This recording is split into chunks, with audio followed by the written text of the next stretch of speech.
Lunch. Now remember, it's the 1st of September and auto sales numbers for the month of August have started coming in. In fact, Sonia is right here to give us the exhaustive account of the numbers out so far. Sonia. Well, thanks a lot for that. It's been a mixed bag for the auto sector this time around. Let me start with the positives. Bajaj Auto reported a very good set of numbers in the month of August. If you look at it, the total sales growth was about 5%, led largely by the export numbers. So export growth came in at 18% at 2 lakh units, and the management was quite confident that even on the domestic market, there's been a pickup month on month, and they expect that to continue. They also mentioned that exports should hold at a 2 lakh run rate in the month of September as well. After that, you had Escorts. Now, the big takeaway in the tractor segment is that the tractors have been under pressure.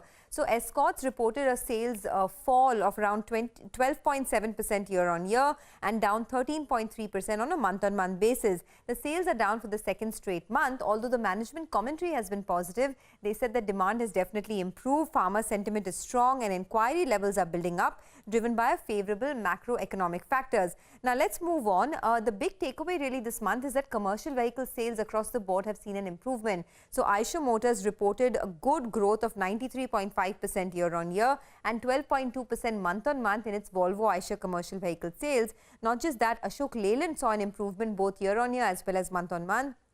The highest sales since March 2021 is what Ashok Leyland has reported. So total sales growth of 48% year on year, and medium and heavy commercial vehicle sales have gone up 79%. So that's been the big takeaway. Even Tata Motors has reported very strong sales in August. Total sales coming in at 57,995 units, and commercial vehicle sales have gone up 66%. There is a recovery in the economy. Things are opening up. Construction activity has picked up as well. So that's reflecting in the numbers. And finally, Maruti's August auto sales have been below street expectations. Total sales coming in at 1.3 lakh units versus a CNBC TV18 poll of 1.33. And the management has said that the production has gotten hit because of supply chain and the semiconductor issues. All right, Sonia, there's more in auto space, but let's first hear out a management. Rakesh Sharma, the executive director at Bajaj Auto, telling us about the company's sales projections for the month of September. Listen in. I think the sales should hold steady. September is a month traditionally in the industry where you build up stocks for the festive season in October and November. But this time around, the stock levels in the channel are adequate. So I don't think that buildup will take place. In a retail sense, I would say that there would be single-digit growth, but we will not be stocking up. So I would say that the numbers would look very, very similar. Exports would continue to hopefully hold at 2 lakhs plus. We are having enough orders, but there's always this logistics issue. And then there is the semiconductor issue, which affects us less than four-wheelers, but it does affect our top end. So that sort of dampens the sales at an overall level by 5-6%. All right, apart from the auto numbers for August, Maruti has been actually news because of the price hikes announced, and now they have also announced production cuts on the back of the semiconductor shortages.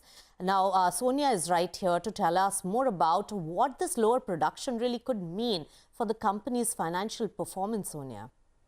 Yes, Maruti is in focus as the company last evening officially slashed its production plan for the month of September. Now, the company said that they expect an adverse impact on vehicle production in September owing to supply constraint of its electronic components due to the semiconductor shortage issue. The company said that the impact on production is seen both at the Haryana plant as well as the contract manufacturing company Suzuki Motor Gujarat. Now, Maruti currently estimates that the total vehicle production will be 40% of normal production, something that my colleague Parikshit had reported earlier as well. And they also said that the situation is quite dynamic. Now, let's not forget, this is the third month in a row that Maruti's production plan is being revised lower. Maruti's output is now expected to be the lowest since 2014. And in the past 4 months of FY22, Maruti has on an average produced just 132,000 units a month. For a production shortfall of every 10,000 units, the company actually loses revenue of around 500 crores. And that's the reason why the stock has been under pressure as well. All right. Thanks so much, Sonia, for getting us all those details on Maruti. Going forward, the projection also as per the announcements made. Moving on then, over 95,000 megawatts of coal-based power plants face coal stock shortage as of August 30th. And the Coal Ministry says that Coal India is stepping up the supplies and has executed the highest ever loading of coal in 285 rakes on 30th of August. Anshu Sharma, my colleague, is tracking this development very, very closely. Joins us with all the latest on this particular issue. Tell us, Anshu. That's right. Coal Ministry has said that Coal India has stepped up in coal production and has produced 1.7 million tons per day, and it has supplied to coal-based power plants 1.3 million tons per day. It has also said that the ministry is in communication with the railway authorities to enhance coal supply. It has also said that Coal India broke record and has supplied 285 rakes of coal for the power plants which are looking at coal shortage.